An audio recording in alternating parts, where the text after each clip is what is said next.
Ipakita na ko sa inyo karon unsa ang sistema sa mga scammers. Ang punto ani is para makabalo mo unsahon pag-ilag sa mga scammers. Kitahay, si Sir Yakap, siya ang scammer. Kitahay niya ato si siyang amigo, si PIA. Ang giingon ni Yakap, bay, ang imuhang 5,000 mahimong 10,000 sa sulod sa isa ka bulan. Si Pia, nihatag siya og 5,000 kay Sir Yakap. Pilay gisaad na tubo, 10,000. After 1 week, mangita na po na og lain na amigo or kaila si Sir Yakap. Kaya siya kay Sir Jude. Ang ingon niya, Sir Jude, ang imuhang 10,000 mahimong 20,000 sa sulod sa isa ka bulan. Invest ka dili. Invest. Pilay na dawat ni Sir Yakap, 10,000. Ang 10,000 mahimong 20,000. After 1 week na pod, mangita na po siya lain. Kaya siya kay Miles, ang imuhang 20,000 mahimong 40,000. Invest ka dili. Invest. Pilay nakuha ni Sir Yakap? 20. Ang iyang gisaad? 40. Pilay total nakuha niya? 35,000. Kaya babayaran ni Sir Yakap si Sir Pia?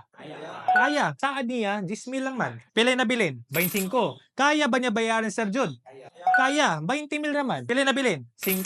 Kaya ba niya bayaran si Sir Miles?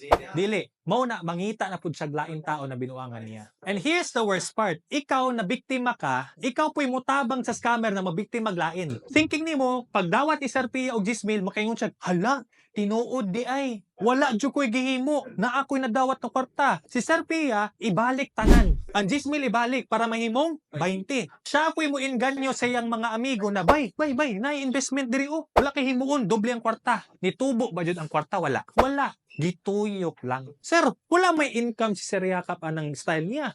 Wala bitaw. Pero, samtang wala pa siya bayro nun na tao, pwede pa man niya gamiton ang kwarta sa laing butang.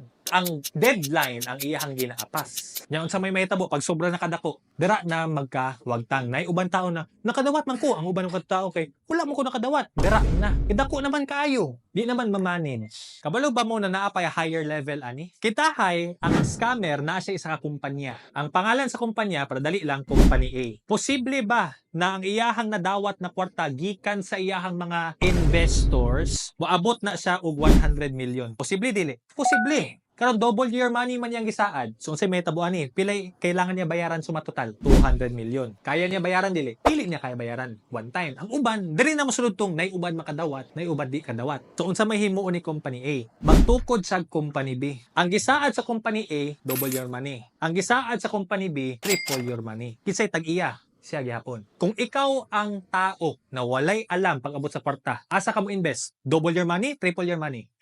Triple your money. So, posible ba na kaning si Company B makakuha na pud sa kwarta gikan sa public? Yes. Butang nimo makakuha sa 200 million. Pilay triple sa 200 million? 600 million. Now, what will happen? Dili man niya kaya bayaran ni. Kaya himuon, isirado niya si Company B. Katong 200 million na nakuha niya gikan sa mga diri, mo na ibayad niya diri. Ang pangalan ni Company A, humot. So, ang mga tao, ingon sila, uy, tinuod, di ay ning Company A. Kaning Company B, ayaw na pag-invest diha. Pero kinsa joy mastermind. Sila nagyapon.